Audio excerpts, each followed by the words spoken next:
Here's some common mistakes that are made with training that you might not even realize you're making. Whether you're in a leadership role or you're the one delivering the training, here are some common errors that you should think about. Micro content versus micro learning. Now, I heard this phrase the other day. It belongs to somebody else, but boy, did it resonate with me. Micro content is putting out short learnings regardless of delivery system, but they're unrelated. There's no sort of cohesive learning journey. There's no defined pathway of learning. You're going to learn about this subject in its entirety by taking these little short lessons. Instead, it's just sort of a random scattered approach to learning on this topic, that topic, or the other topic. So having micro learning is fantastic.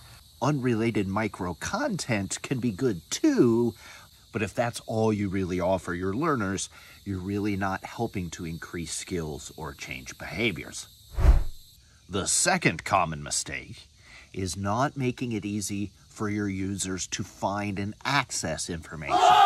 This is a topic Russ Stevenson talks about frequently, but it definitely holds true. Having the world's greatest training content that nobody can find really doesn't make any sense. Neither does having that training content scattered across 39 different platforms. We have the LMS over here, and we have some micro-learning videos over there, and you go to our private subreddit over here, and here's this Word document that's put in a folder down in the conference room. Not going to be effective. The third mistake you might not even realize you or your teams are making is the idea of less is more. I talk all the time about need to know information. And whether you're talking about an individual session or an entire program, trying to cram every last little bit of information into a session is a huge mistake. It's going to prevent your learners from learning at a higher level. Having stripped down very clear and concise, very neatly, sharply packaged knowledge is going to get you better results in the long term.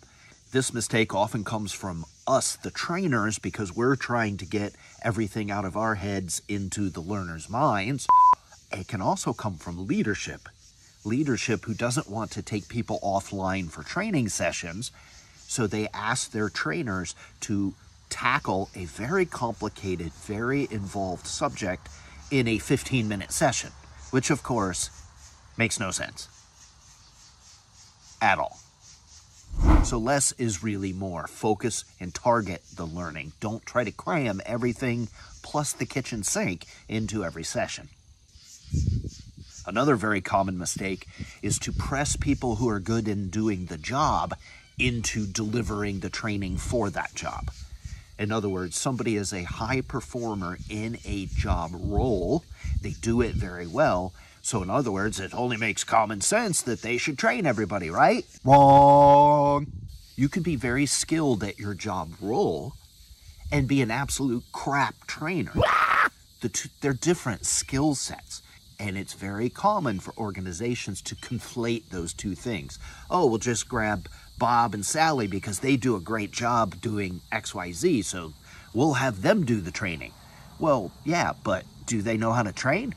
Do they have any training on how to train? Do they have an aptitude and a passion and an ability to train and clearly communicate information and help others to absorb that information? Those are totally different skill sets than whatever Bob and Sally do on a regular basis. So, very common mistake. You want to find people in your organization that are good at training to train. Hello! The last mistake that you might not even realize you're making, leadership being divorced from the training process. Leadership being uninvolved, uninterested, unaware of training in their organizations. This one falls again on both sides of the house. We as trainers oftentimes either don't interact with leadership, we don't talk their language, or we don't bring them up to date on what training tools are available, or we make the mistake of designing super cool, groovy trainings that have nothing to do with the business problems the organization is trying to face. So we got to take a little ownership on that one. However, leaders are equally guilty of this because they remain unaware, uninterested, oh, that's a trainer thing, or they don't want to invest the time and money into the effort to train, and therefore they stay sort of uninterested about what tools are available in their organizations. Even worse, they don't ask their senior leadership to pay attention to training or involve training in the big picture strategic discussions. So there you have it, 5 mistakes you might not even be aware that you or your organization are making. What would you add to this list, or what do you see happening in your organization? Let me know. Leave me a comment down below.